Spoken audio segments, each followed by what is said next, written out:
Boa tarde. Vamos dar agora início à sessão do nosso Keynote Speech. Sir Paul Collier, passo então a palavra à investigadora do IPRI, Raquel Vaz Pinto. Good afternoon, good morning, good afternoon, everyone. We have with us today Sir Paul Collier, and I have the very, very easy task of presenting him. And we've all had the bios that were distributed. I would like to emphasize his research regarding economics, public policies, and how you link that to a lot of issues concerning the fragile states and conditions in which basically you can either enhance or hurdle human flourishment. I think that's pretty much the basic of all his work. The first book that I read from him was, of course, The Bottom Billion, which was one of the most tough books that I have ever read, because it talked about that bottom billion that nobody talks about. And in that sense, it was provocative. It was an enormous food for thought. And of course, that Paul has written a lot of interesting articles, books. His latest one, which is quite another thought-provoking book that I really enjoyed reading as well, is called The Future of Capitalism, Facing the New Anxieties. Yes, we are really anxious about capitalism and everything about it. So in that sense, we would, I think that we can all recognize that it is a privilege and an honor to have you with us today, Paul, and of course to thank everybody that made this possible. And Paul, please, the floor is yours. Thank you very much.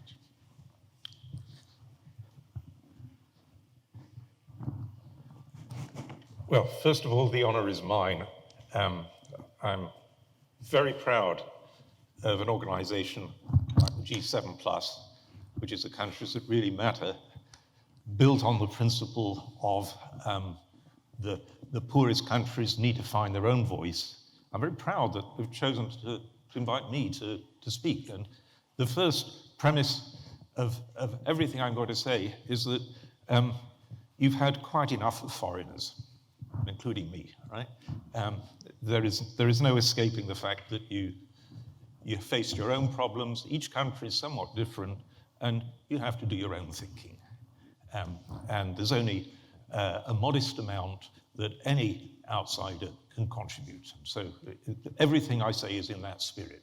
You take what you feel you want from it, and you ignore what you feel is inapplicable. I should also add that I grew up in a culture in which it was pretentious to turn down an honor like a knighthood, and even more pretentious to actually use it.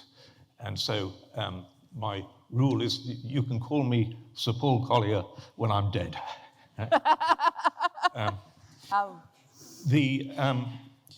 I've worked for a long time on natural resource issues. In fact, I run a course on natural resource issues each year in Oxford for governments. And more recently, I've worked a lot on fragility. Last year, we brought out a report by an independent commission on state fragility, which was co-led by Donald Kaberuka and David Cameron. And I was director. And we were very, very concerned. There is, in that commission's report, there is no list of fragile states. We regard fragility as a condition that is common across many, many countries. And just as countries can become less fragile, they can become more fragile. And that's what's happening in Europe at the moment. Many European countries are becoming more fragile, including my own. in the little time I've got, I'm going to spend a little bit of time on the global agenda, and most of the time on the national agenda within each of the G7 plus countries. But let me just start with the global agenda. And firstly, I want to reiterate the principle, follow the money. I helped to get that going. Basically, the OECD and I did an alliance at the British G8 of 2013, and we initiated this move to public, compulsory, beneficial ownership of all companies. And we managed to persuade David Cameron that that was the right thing to do, and he then pushed it through the British legislation. So now there is a compulsory public register of the beneficial ownership, the true ownership of all British companies. And that's just being moved to all British property, which will flush out a lot of corruption. Right? The new battle is taking that beyond the borders of Britain, initially into the overseas territories, like Jersey, Cayman Isles, and so on. So follow the money is a very important principle. And as was said this morning, you know, the epicenter of the problem is not lawyers in the G7 plus countries, it's lawyers in the OECD, not least lawyers in London. I want to raise one other issue, which is both potentially hopeful but potentially quite worrying, and that is the so-called ESG agenda, environmental, social, and governance issues. And these are now becoming sort of global norms, especially in the financial community.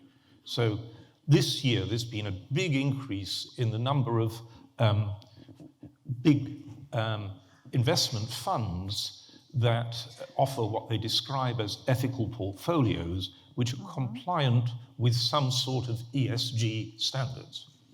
And that's potentially very good, but it depends what it means in practice, because the people running these investment funds and hedge funds and so on, like BlackRock has $7 trillion in its portfolio. And BlackRock is now increasingly committed to ESG, but they have no idea what ESG means on the ground in your countries. And so it's going to be enforced through a process of tick box. Yeah?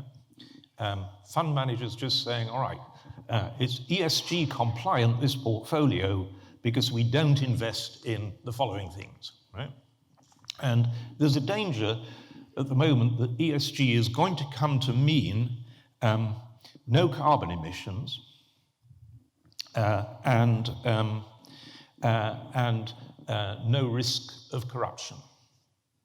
And that could be quite dangerous for you. I'll give you an example of how it's playing out at the moment from Liberia. And I notice there's certainly at least one person here from Liberia, so if I misspeak, you can correct me in questions. But one of the few sectors that's really growing, potential for a lot of growth for jobs in Liberia, is palm oil. Palm oil, it's very fertile, wet climate in Liberia. It's very suited for palm oil. And the economics of palm oil means you need to get to scale in order for companies to be profitable. So a company came to talk with me about it and said, you know, we've already invested $80 million. We're not profitable yet, but if we increased, we would be profitable. If we increased, we could generate an extra 12,000 jobs, but we can't because of this actress, Emma Thompson. I don't know if you've heard of Emma Thompson, but she's an A-list Hollywood actress. She's a British actress. She's a very good actress, right? But all the A-list celebrities have full-time people who are there to advise them on this is your pet charity. Right? Because every A-list celebrity wants to look good. Good in inverted commas, right? I am such a good person because I fly around the world for my cause. And Emma Thompson's cause is to close down the world's palm oil industry. Now, nearly all the palm oil comes from East Asia, where they never heard of Emma Thompson, and she's no effect. But the NGOs that are hugely influential in Liberia have heard of Emma Thompson, and so they've managed to close down the expansion of palm oil in Liberia.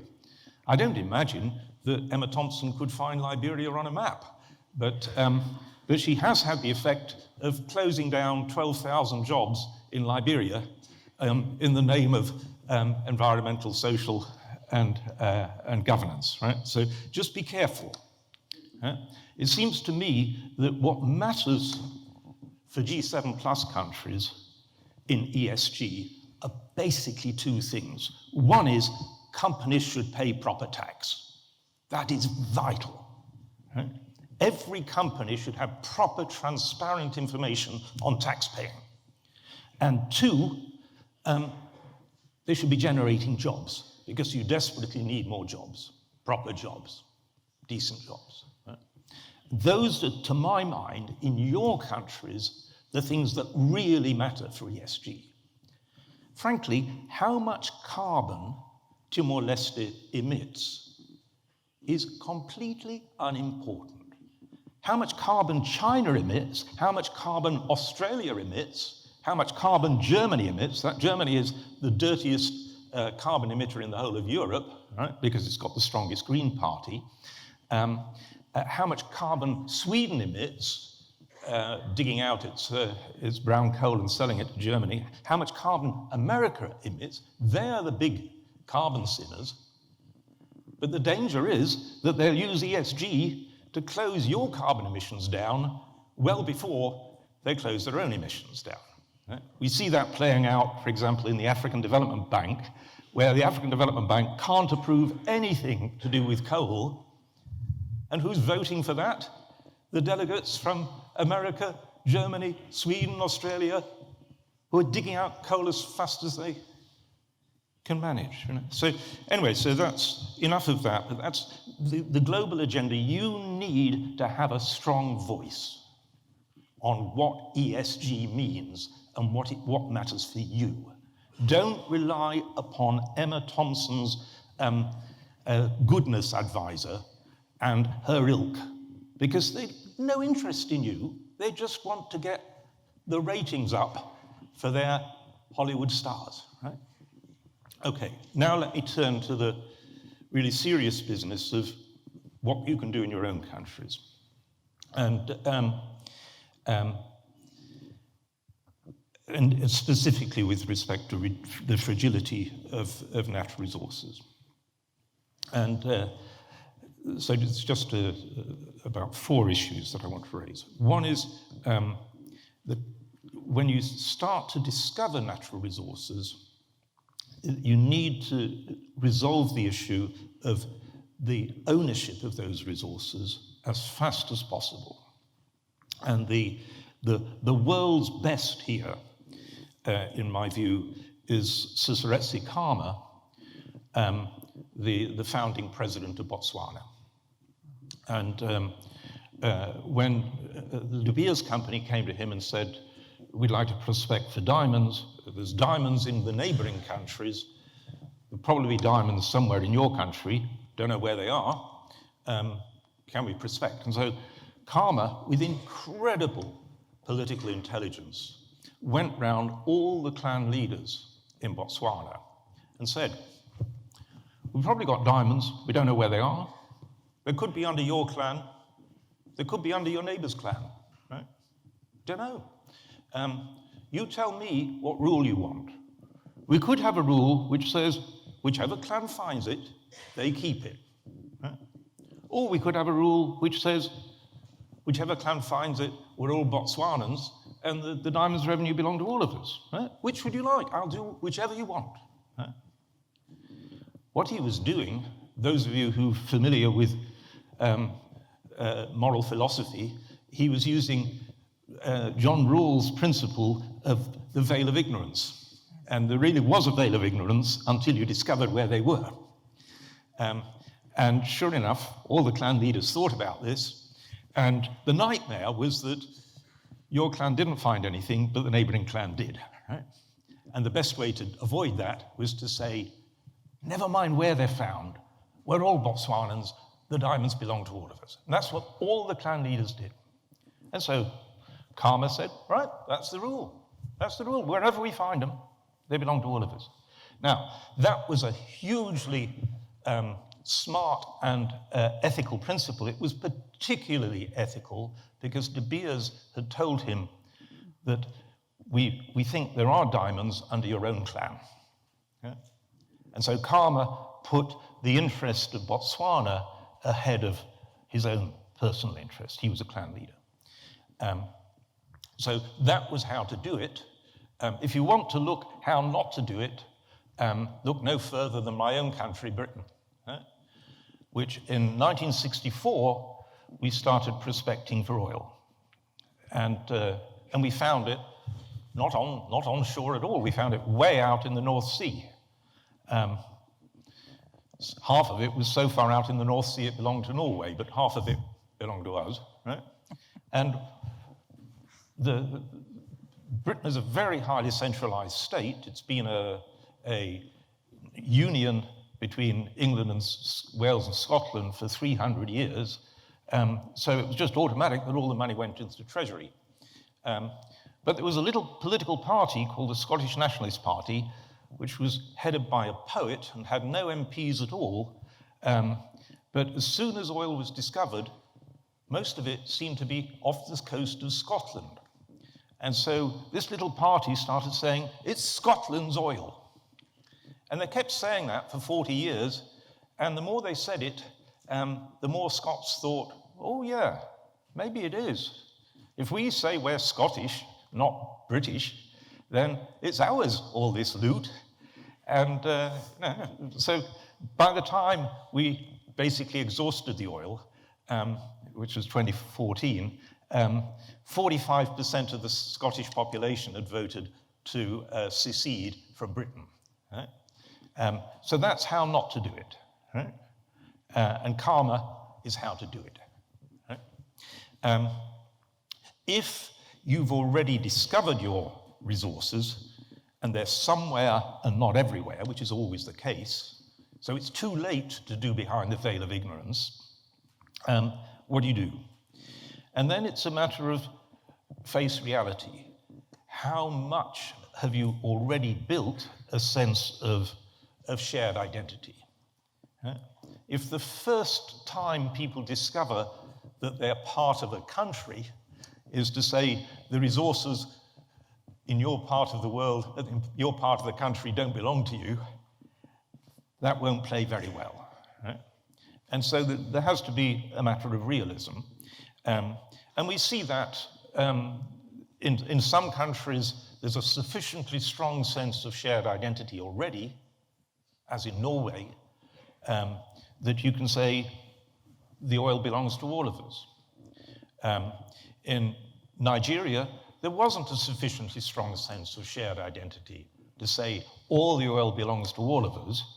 And so there was a complicated formula where half the oil gets divided up between the states with some extra for the states where the oil is coming from. Every country needs to work out a sensible compromise that keeps everybody broadly on board. Canada. I was in Canada a couple of weeks ago in Quebec, and there's quite a weak sense of national identity in Canada. The Québécois and the Anglophones think of themselves pretty different, and so the resource sharing rule in Canada was basically whichever region finds it, they get most of the money. Right? So you have to temper how you share the ownership to the particular realities in your own country. Let me turn from that to dealing properly with the local on environmental and security issues. And the starting point is to recognize that discovering natural resources creates a new security danger. And that is because private, organized, violent gangs will, if they're able, will grab hold of those resources, especially if the territory is fairly remote, so that private organized gangs can thrive. That's what will happen unless they're stopped. One of my recent doctoral students is Colombian, and he's now in the president's office, and he looked at the effect of a change in the law in Colombia in 2012, which distributed a lot of the oil money to the districts where the oil was being generated. And he wanted to see what was the effect of that. And it turned out to be complicated. Where the districts were already pretty well governed, then getting the extra money was a benefit. They used it well. Where the problem was in remote areas where governance was already pretty weak, but where in Colombia you'd already got a lot of organized violence, the FARC and such like, which were basically drugs rackets. And so you'd got organized violence that preceded all this oil money, basically the drugs gangs. And if you've read anything about Colombia, you know these drugs gangs were pretty violent. Right? They were generating quite a lot of money from the drugs trade and using that to build well-armed militias. And what happened was where suddenly the district got money going to its politicians, the drug gangs decided there was more money in politics than in drugs. And so they turned their attentions to the politicians. And essentially, they went to the local politicians and said, do you want to work for us or do you want to be dead? And some they shot, right? Just to make the point quite clear, right? And others decided it's better to work for the drug gangs than be dead, right? And so that was a real problem. There was and of course that money then built the strength of these gangs. Right? So there's a security problem. We know that's true in Africa as well. There's a brilliant piece of work by one of my former junior researchers, now a senior researcher, called "This Mine is Mine," and he looked at the effects of mineral discoveries across Africa and related it to where the outbreaks of violence were. And what he showed, absolutely without any ambiguity, is that where you discovered natural resources, a mine, or where the price of the natural resource went up, you got an increase in violence because the gangs were able to get control of some of those revenues, and they used that to arm themselves and fight with other gangs. So there's a security problem. That doesn't mean you should just respond with a lot of security, but it does mean you will need some security, right? Always with private organized violence, the best time to stop it is before it gets big. Nip it in the bud, right? And for that, you really need a lot of sort of on-the-ground intelligence, more than a big army in barracks. In effect, you need a gendarmerie. And the gendarmerie needs to know how to behave itself. It's the interactions between ordinary citizens and a gendarmerie. Every interaction is a potential learning moment for that citizen. And do they learn, this gendarme is there to keep me safe, or do they learn this gendarme is here to bully me, right, and extort? And so it's not enough to provide a gendarmerie. The hardest thing is to provide a disciplined gendarmerie that understands its true mission and is held to account to deliver that mission. So that's the security aspect of natural resource discoveries. And then there's an environmental aspect.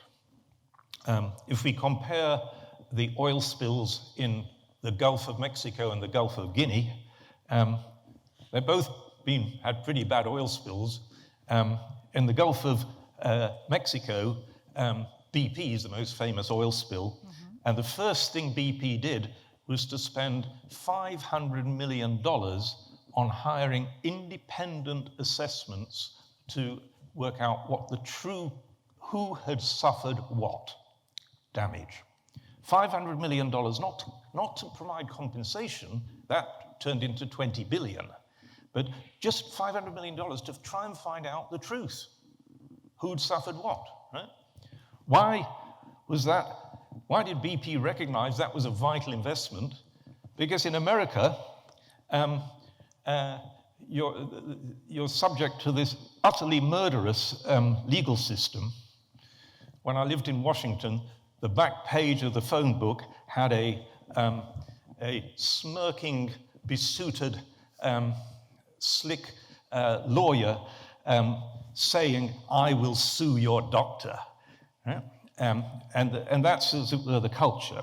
So BP knew that there were going to be a swarm of American lawyers all over the coastal areas saying, you know, could your grandmother sleep at night? You know, did your kid have to get worried about taking an exam because of this oil spill? You know, in other words, BP knew that they were going to be skinned alive, right? And so they invested all that money just in finding out what the damage was. If we go to the Gulf of Guinea, has anybody ever spent $500 million to find out what the damage was? No, right? Why? Because there was no recourse. I wouldn't wish the American legal system on any society, right?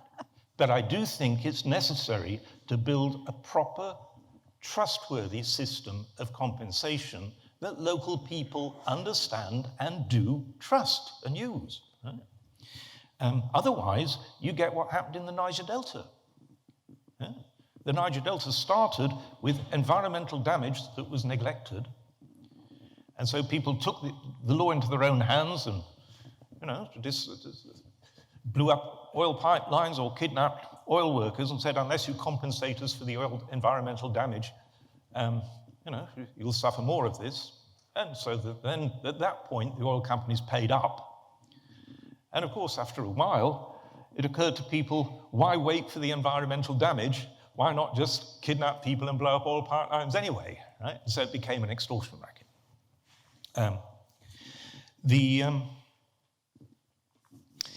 Then let me turn to, I'll not go on for very much longer, but revenues. Revenues, if you got your tax system right, would accrue to the government, big revenues. And then there's an issue of trust. Do citizens trust you with those revenues? And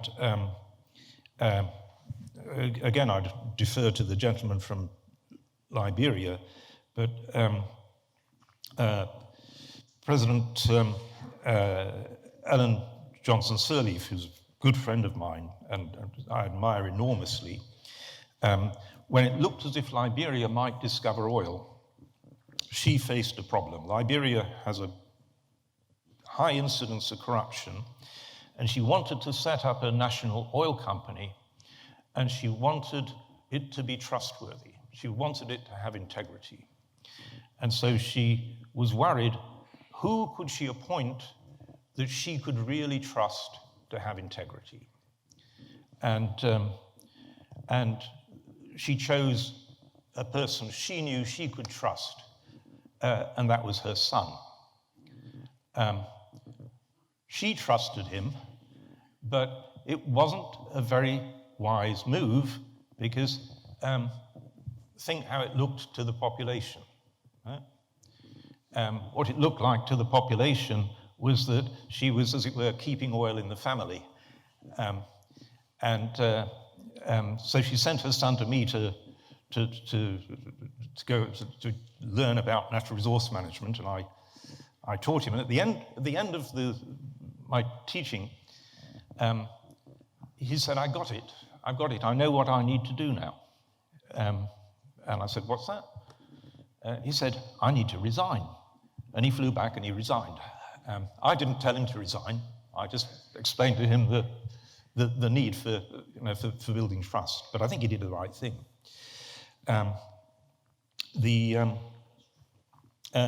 What else do you need? You need a competent team. Doesn't have to be a big team, but it needs to have a lot of expertise in the team that's raising tax from natural resource companies needs to understand the economics of a natural resource company. And the world model here is Norway, who's already come up, but in Norway, 70% of Norwegian tax revenue is raised by 40 tax officers. Just 40. That team of 40 know everything there is to know about Norwegian oil, and they understand as much as the oil companies. And so that's been a hugely successfhas move. Norway has managed to raise precisely twice as much oil revenue from its half of the oil as Britain has done with our half of the oil.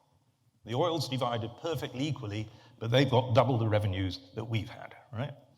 So you don't need a vast Ministry of Finance, such as Britain's got. You need a small group that really know the stuff. Right?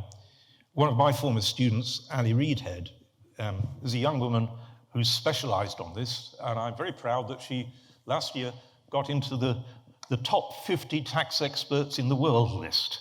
And she's still in her 20s. And the other 49 are all men who look rather like me, right? So you can be an expert, right? But you need an expert. Then finally, where is the remaining vulnerability? It's shocks, it's economic shocks. The revenues from natural resources are very volatile. They go up, they go down, they run out. And here again, the role model, I think, is Botswana. Because what Botswana's done, Botswana pioneered, even before Norway, Botswana pioneered building up assets. And Botswana is a very small country, landlocked. There's not a lot of opportunities for domestic investment in Botswana. And so they, like Norway, decided at some stage, all right, it's best to park the money abroad. Yeah? And so they built up a $7 billion pooler fund, which they draw on whenever there's a crash. You know, for 18 months at one stage, they sold no diamonds at all. Right? Exports zero. Right? But they were all right because they could draw on this pooler fund for 18 months. And how is that politically possible? How is it possible that a poor population would forgo consumption in order to build up this cushion? And that is again back to Seretse Khama. Because as well as this strategy of settling ownership, he also immunized the population against the message, we're rich, we don't have to work anymore. Right? That incidentally, we're rich, we don't have to work anymore, is word for word the language that was used in Mtwara region of Tanzania when they discovered gas. Right? That's the default option with a natural resource. We're rich, we don't have to work anymore. And what Khama introduced as a narrative that every Botswanan knew, because he repeated it for years, was not, we're rich, we don't have to work anymore. The mantra was, we're poor, and therefore we have to carry a heavy load. If you think about it, it's word for word opposite of we're rich, we don't have to work anymore. We're poor, and therefore we have to carry a heavy load. And of course, every peasant in Botswana could say, yes, I'm poor, I do have to carry a heavy load. And what did it mean? We're going to have to be prudent. We're going to go step by step out of poverty. It was a very understandable message. That laid the political foundation for the prudence that built the Pula Fund, right? And has turned Botswana into one of the highest per capita income countries in Africa. So, to conclude, leaders have two roles. One is, as commanders-in-chief, you pull policy levers. We all know about that. I think a more important role is as communicators-in-chief. Very often, you need to leave the lever pulling to the technocrats. They understand the levers better, the levers better than any political leader, if you've chosen the right technocrats. But only the political leaders can do the communication. And what do you need to build? In essence, you need to build checks and balances on the abuse of power, because all this money will lead to pressures for abuse. And so you need strong checks and balances on the abuse of power, but that can't be the main message. If that's the main message, you're implying government is a bunch of crooks. And so you need a purposive, forward-looking strategy which says government and people together, in common purpose, we can build a better future. That's the forward-looking, purposive agenda that says we, all of us, can do this. We can build a better future for our children. And that is the real message of harnessing natural resources for a better future. Yeah? We compare Botswana and Sierra Leone. They both discovered the same resource, diamonds, at about the same time, actually with about the same company, De Beers, and it took Botswana to the top of the African league table, and it took Sierra Leone at one stage to the world bottom of the Human Development Index. So it's not the diamonds that matter, it's the policy choices. Yeah? Natural resources are dangerous, they can crash your society, and they've crashed many, but they can also be a rocket that lifts you out of poverty. But it's that combination of the checks and balances and the forward-looking agenda. If I've got 3 minutes to wrap up? Yes. Good. What you need rules. You need rules about savings. You need rules about auctions, I think, because auctions are a very good way of forcing companies to reveal information. They'll only reveal information if you get 2 or 3 knowledgeable companies competing against each other.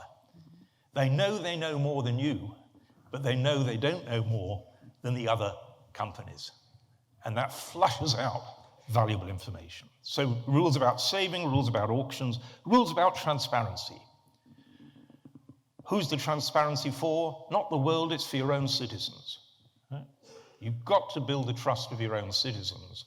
And with natural resources, the default option is your citizens don't trust you. They think you're running off with the money. Yeah? So you need rules. They're the easy bit, because you can pass them through a legislature. The harder bit is you need institutions, and institutions are not rules. Institutions are teams of people with motivations and capabilities. And you need a range of institutions. I told you, you need a specialist tax team. Think of those 40 guys in Norway who are raising 70% of all Norwegian revenue, right? They must have got a dedicated sense of mission. You need a team getting public information about the geology. You need a team at the central bank managing the macroeconomic shocks, right? So you need specialist institutions that you build, not least the checks and balances on the abuse of power. But the most difficult thing, so rules and institutions, but the most difficult thing is you've got to build a critical mass of informed citizens. Only leaders can do that. Build a critical mass of informed citizens. Right? Democracy works, but it only works conditional upon your citizens understanding the real issues.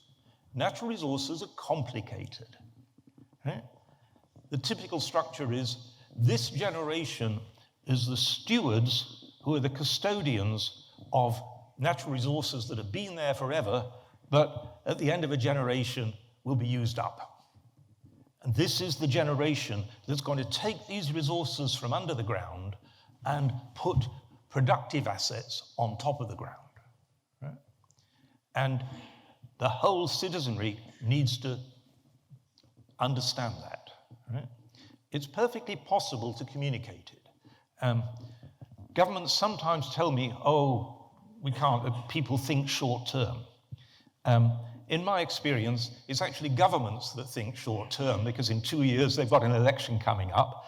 People, like me and like you, we have children. Children are a 20-year project, right, at least. And so families automatically think long term. A message, let's use these natural resources well so our children will have a better life. Families can understand that. That's the message that a good political leader needs to convey and fill in enough of the practical details that people know what to watch out for. Thank you very much.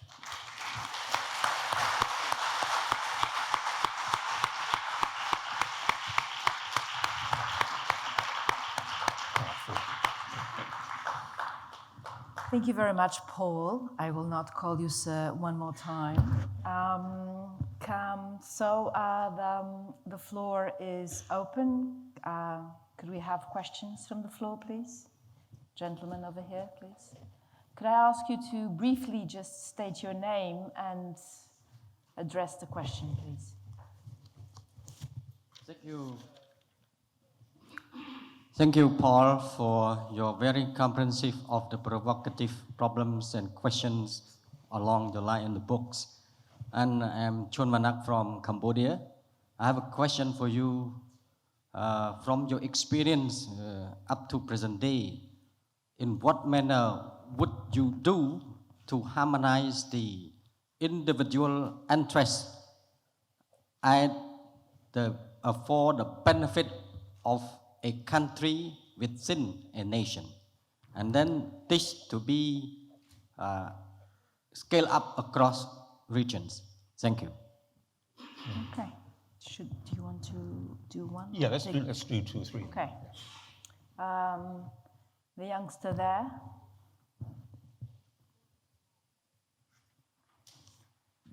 Three, gently. Yes.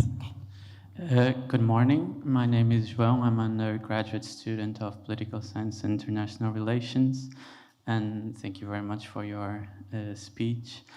So, even though I kind of understand your point about the Dame Emma Thompson's issue of pointing Liberia in the map, I believe that it's not exactly about her ranking, fame ranking, rather it's more related to anxiety towards the externalities that exist, that capitalism generates.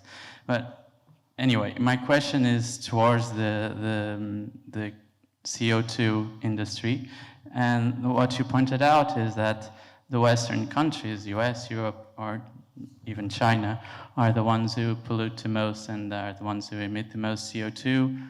And it's very unfortunate that Africa is allowed to develop itself in a moment where the international community starts to be aware about the environmental issues related to climate change. So, and I would like to hear your opinion about the rationality that might exist about starting to develop a business and an oil industry or an industry that's related to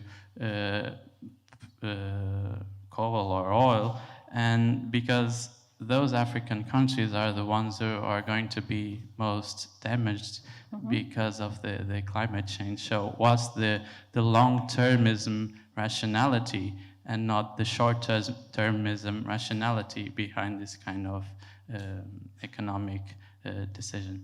Thank you. That student over there, please.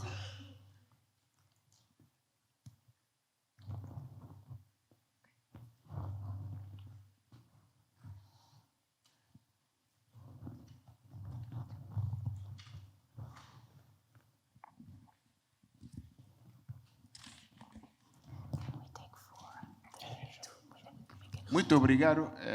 Eu sou Antônio Có, ponto focal dos 17 mais para a Guiné-Bissau. Gostaria, antes de tudo, de agradecer ao professor pela clareza na exposição do assunto que ele colocou aqui na mesa. Esta é a segunda vez que estou a assistir à conferência do professor. Eu não tenho dúvida na exposição feita aqui. Agora, eu tenho uma outra questão que queria saber. Nesta sua franqueza de colocar as questões, de fazer pesquisas nos países que sofrem com a exploração dos recursos humanos, alguma vez já recebeste ameaça sobre esta questão? Essa é a sua pergunta? Sim. Okay. Obrigado. The question is, throughout all your researches, have you ever been threatened regarding a specific country? And the last question, please, from Algeria. Thank you very much, Professor, for your speech.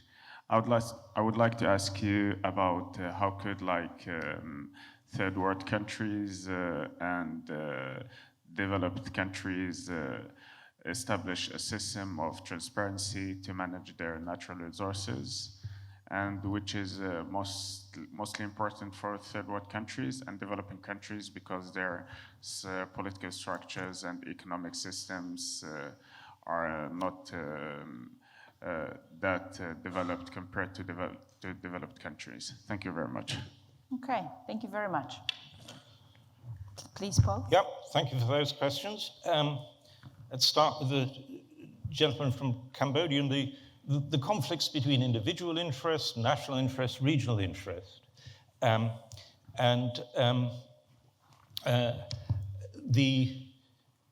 The tensions between individuals or groups and the nation as a whole, this is something that every country struggles with, but the danger is that a society gets trapped in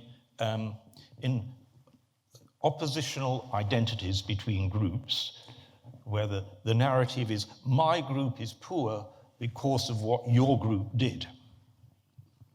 And of course, the other group has a similar narrative that says, you know, we were poor because of what you did. This is the psychology of the vendetta. Mm-hmm.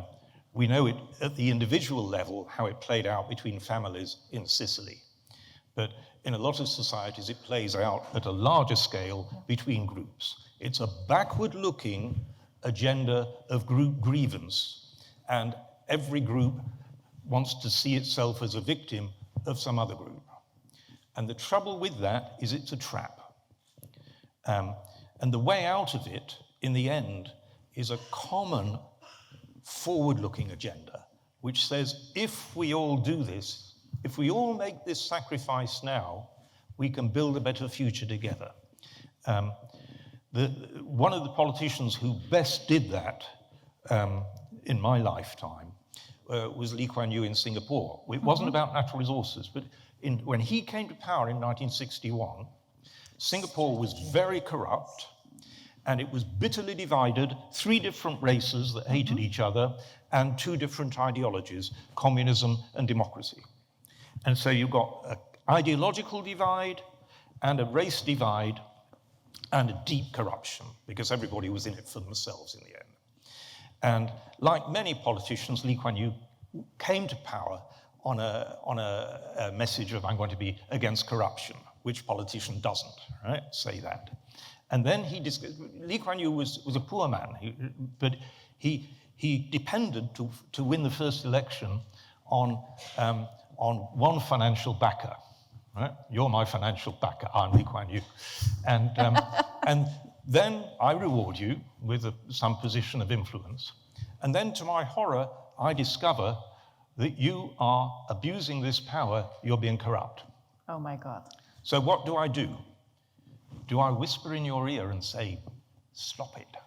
Or do I say, do it under the table? Or even give it back, right? So I tell you what Lee Kuan Yew did. He jailed you. He jailed me. Yeah. I know. Jail your friends. That, to my mind, is the key message. If you're going to get credibility in a fight against corruption, jail your friends who are corrupt. If you just jail your enemies, what that establishes is not that you're against corruption, it's that you're against your enemies, right? And that's no surprise, right? So Lee Kuan Yew established credibility in the fight against corruption, and then he built this incessant narrative of we're all Singaporeans, never mind these ideological disputes, never mind these race things, and he did a lot of things to forge a forward-looking agenda, which said we're all going to make sacrifices now, and we'll build a better Singapore in the future. And my goodness, he did, right? So it's perfectly possible. Singapore now is one of the cleanest countries on earth, right? Nyerere was also one of my heroes in Tanzania. President Nyerere also built a sense of shared identity out of 50 different ethnic groups. So Nyerere, like Lee Kuan Yew, built a sense of national unity. He tried to do common sacrifice for a better future, and he just made one technical economic mistake, which was that he followed an import substituting agenda, which didn't work, and it was disastrously mistimed. And so he was saying we must all tighten our belts together because it'll build a better future. And what was happening was the economy was crashing around his ears. And so the proposition, if we all tighten our belts, we'll build a better future, was no longer credible. And so people said, all this stuff about I should tighten my belt because you're tightening your belt, that's stupid. I better look after myself. Right? And so he managed to build national unity, but not a norm of being decent. And so Tanzania is now much more corrupt than Singapore, whereas in 1961 it was much less corrupt. Emma Thompson and her amazing morality, I've no idea, right? All the Hollywood A-list stars hire professionals to find them a cause that will look good. That tells you all you need to know about the A-list Hollywood stars, in my view, right? Is there some contradiction between a poor country being threatened by climate change and yet deciding to emit a bit of carbon? No, there isn't any contradiction, because the carbon change that's going to destroy the world is not emitted by the poorest countries, it's emitted by the richest. Right? They're responsible for climate change, right? I was in Germany recently with the head of the Green Party in Germany. And I challenged him, I said, I want to talk about climate change, Robert. And he swelled to his full moral dimensions of enormity. He's a nice guy, actually, but he said, yes, yes, yes. And then I said, well, actually, Robert, when there was this tsunami in Japan, the Greens started to go up in the opinion polls, and straight away, Chancellor Merkel announced that you were going to close all Germany's nuclear power stations. And because of that, you had to open all the coal-fired power stations. Indeed, Chancellor Merkel wrote to the Prime Minister of Sweden saying, please, will you send us more brown coal because we desperately need it, right? Now, of course, the risk of a tsunami in Germany was no greater after that tsunami in Japan than it had been before, because the risk of a tsunami in Germany overwhelming a power station in Germany is zero, precisely zero, right? Any nuclear risk that Germany faces is not from Germany's own nuclear power stations, it's from the ones that fringe the country from the neighbors, and nothing you can do about that. Huh? So Germany prioritized a completely fantasy risk to its own people above a very real risk to 1 billion Africans. And I told him I didn't think that was particularly ethical. My audience, which was full of German Greens, burst into applause, much to his discomfort. So the central message of what I'm saying about carbon emissions is this should be left to the decision of the poor societies themselves. And at the moment it isn't. They're being bullied by what I call moral imperialism, being held to standards that the moral imperialists themselves do not adhere to. And that is an ethical disgrace. There is no puzzle about irrationality. Of course, poor countries that have coal and desperately need some energy should be free to use it. That's their decision, right? Poor countries are not any more stupid than anybody else, so they won't lock themselves into technologies for 50 years that are eventually dysfunctional, but it should be their decision, right? Anyway, that's my own ethical position. Have I been threatened? Yes. I was put on a FARC list of most wanted people when I went to Colombia and said, "You're a drug gang," and they didn't seem to like that. But the honest answer is, I'm in a profession where I don't have to be brave, and I'm very relieved about that because I probably wouldn't be brave, right? Professors are not noted for our bravery, right? We're not that sort of profession, right? But, and here's the but, in the poorest countries, there are people who actually will need to be brave. There are internal struggles in poor countries between ethical people and crooks. And those struggles have to be won. Foreigners can help a bit at the margins, but that's all. These are basically domestic struggles where courageous people will have to stand up, and sometimes they'll be gunned down. Right? I worked with the government of Guinea Conakry, and one of the very fine women in the tax agency started to go for people, and she was machine gunned to death in the street. I wrote an obituary about her in the international newspapers because I felt people ought to understand this is the reality of the struggles facing these poor countries when they're trying to raise tax.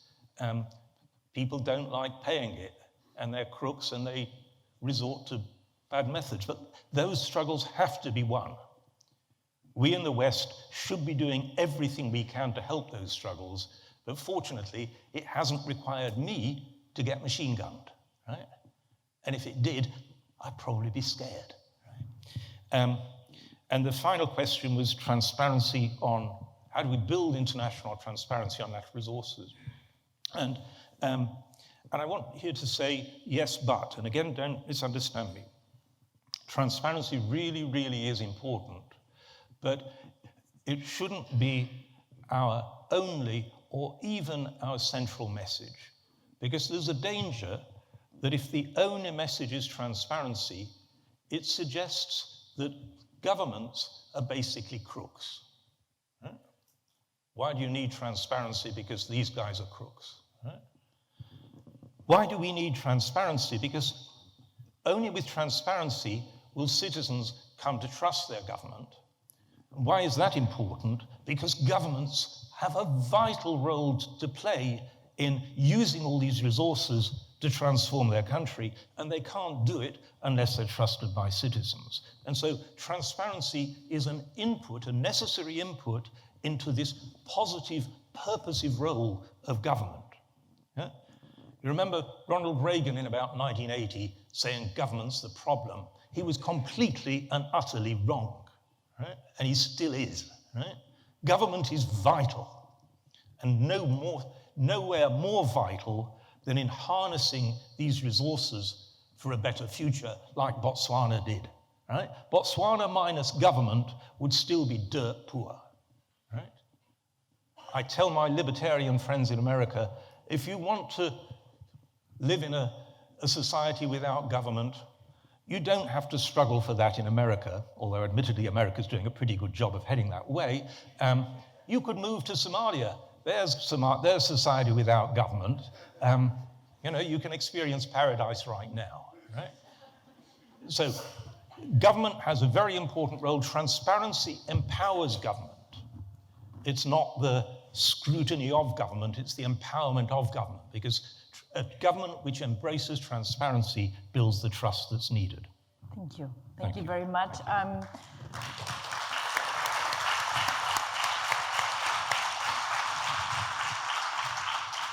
Unfortunately, we don't have time for more questions. I saw a lot of raised hands. I do apologize, but we don't really have time.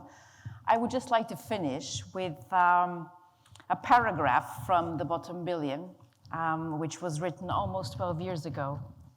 And I think that kind of like encapsulates the issue, which I think is really at the bottom of this book, which is, how do we help 1 billion people flourish? The countries at the bottom coexist with the 21st century, but their reality is the 14th century. Civil war, plague, and ignorance. They are concentrated in Africa and Central Asia, with a scattering elsewhere. Even during the 90s, in retrospect, the golden decade between the end of the Cold War and 9/11, incomes in this group declined by 5%. We must learn to turn the familiar numbers upside down. A total of 5 billion people who are already prosperous, or at least are on the track to be so, and 1 billion who are stuck at the bottom. Thank you very much for coming.